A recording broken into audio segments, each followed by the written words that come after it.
चीन में 3 से 8 वर्ष तक के बच्चों को बचपन से ही कंप्यूटर कोडिंग की शिक्षा देना एक फैशन बन गया है। जिस उम्र में भारत के ज्यादातर छोटे बच्चे मोबाइल फोन पर वीडियो गेम्स और कार्टून देखने के आदी हो जाते हैं, उस उम्र में चीन के बच्चे आर्टिफिशियल इंटेलिजेंस और रोबोट्स बनाने के लिए कंप्यूटर कोडिंग कर रहे हैं। यहां तक कि कुछ बच्चे तो इस काम में इतने एक्सपर्ट हो चुके हैं कि वो इस उम्र में अपने से बड़े दूसरे बच्चों को अब कोडिंग की ट्रेनिंग दे रहे हैं।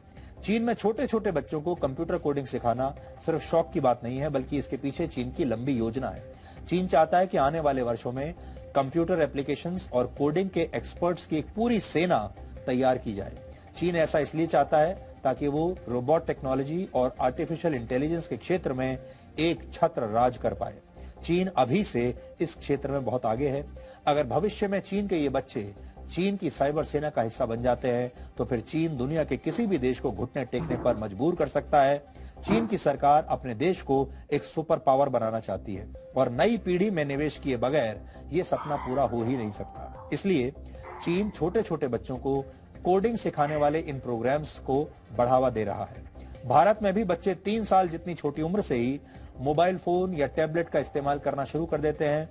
माँ बाप बड़े फक्र से लोगों को बताते हैं कि हमारा छोटा सा बच्चा 3, 4, 5 साल का बच्चा मोबाइल फोन ऑन कर लेता है, उसको मोबाइल फोन की एप्लीकेशंस के बारे में पता है, वो टीवी ऑन कर लेता है, वो अपना मनपसंद चैनल भी लगा लेता है और यही सोच सोचकर वो तालियां बजाते रहते हैं, ये सोचकर कि उनका जो बच्चा है वो अभूतपूर्व प्रतिभा लेकर आया है। लेकिन भारत में बच्चों की इस आदत के बेहतर इस्तेमाल के बारे में कोई नहीं सोचता कि क्या इस खेल में वो बच्चों को कुछ सिखा भी सकते हैं। इस वर्ष चीन का आईटी क्षेत्र 38,000 करोड़ रुपए का हो जाएगा, जबकि भारत की आईटी इंडस्ट्री चीन के मुकाबले 40 गुना बड़ी है और इसका आकार 12,68,000 करोड़ रुपए का है। यानी भारत पहले से ही बहुत आगे है। वीटा झो की उम्र सिर्फ 8 साल है और वो हर दिन ऑनलाइन कंप्यूटर कोडिंग करता है। लेकिन वो कंप्यूटर पर कोडिंग सीखने के साथ साथ कई बच्चों को ट्रेनिंग भी दे रहा है। वीटा झो अपनी उम्र के दूसरे बच्चों का ऑनलाइन गुरु है और उसके बनाए वीडियोस देखकर बड़े बड़े कंप्यूटर प्रोग्रामर भी कोडिंग का फॉर्मूला सीख रहे हैं। कंप्यूटर की भाषा के इस शिक्षक के कुछ छात्रों की उम्र सिर्फ 3 वर्ष है। इस महारथी के YouTube चैनल के करीब 60,000 फॉलोअर्स हैं और इसके ट्यूटोरियल वीडियोस को 10 लाख से ज्यादा बार देखा गया है।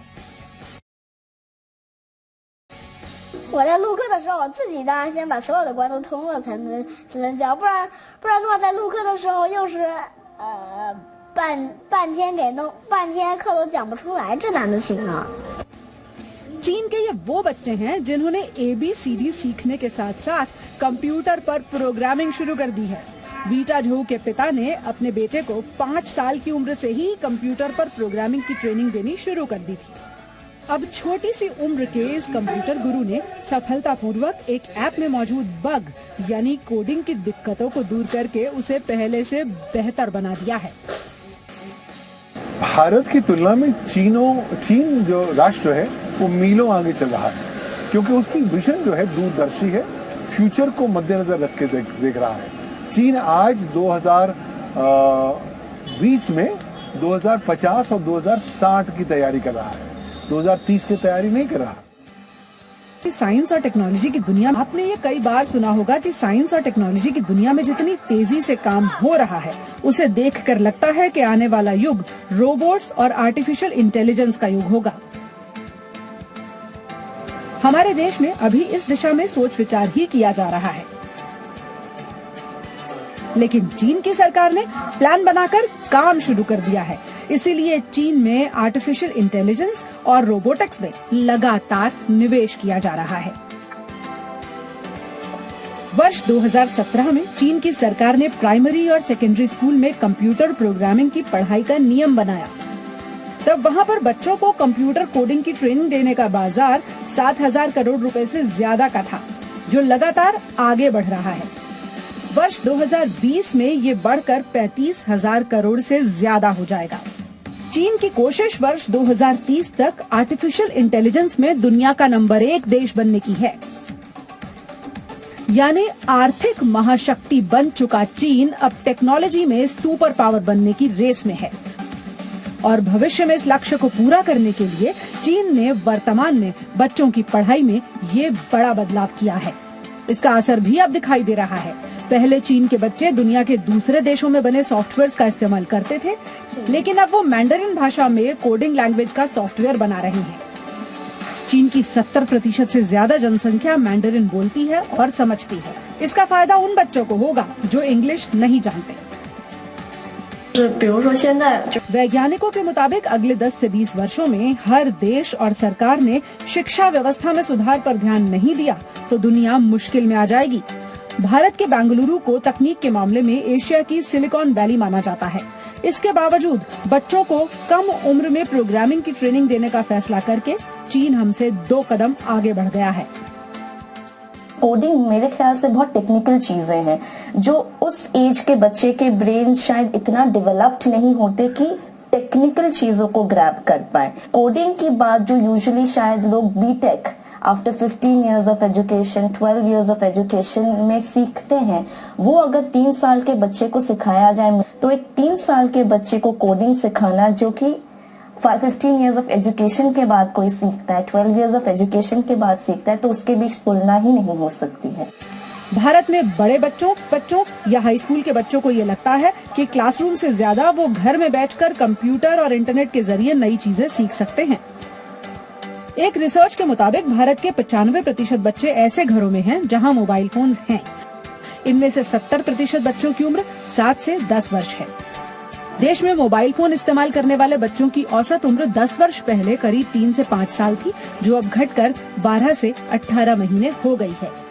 12 से 15 वर्ष की उम्र के करीब आधे बच्चों के पास अपना मोबाइल फोन है और ज्यादातर बच्चे अपना कीमती वक्त सोशल मीडिया और गेम्स खेलने में बर्बाद कर रहे हैं। एक और बड़ी समस्या है भारत की मौजूदा शिक्षा व्यवस्था, जो बच्चों को विषय के बारे में समझाने पर कम ध्यान देती है और इसमें सुधार की रफ्तार भी बहुत धीमी है। उन्होंने एक दूरदर्शिता से ये माना और वहां बाकायदा इस पे विचार हुआ कि हमें जैसे विश्वविद्यालय में इतने रिसर्च पेपर्स हर विश्वविद्यालय ने निकालने हैं ताकि हम जो टॉप 500 की गिनती में है उसमें हमारी मूल्यांकन हो सके। इसको टारगेट रख के 20 वर्षों में उन्होंने इस प्रकार से और उतना ही वहां के विश्वविद्यालयों पे, प्रोफेसरों पे, वहां के रिसर्चर्स के ऊपर ये दबाव रहा कि भाई हमने उतनी प्रोडक्टिविटी अपनी बढ़ानी है और उसका एक तरह से कहीं ना कहीं परिणाम आज दिखाई दे रहा है।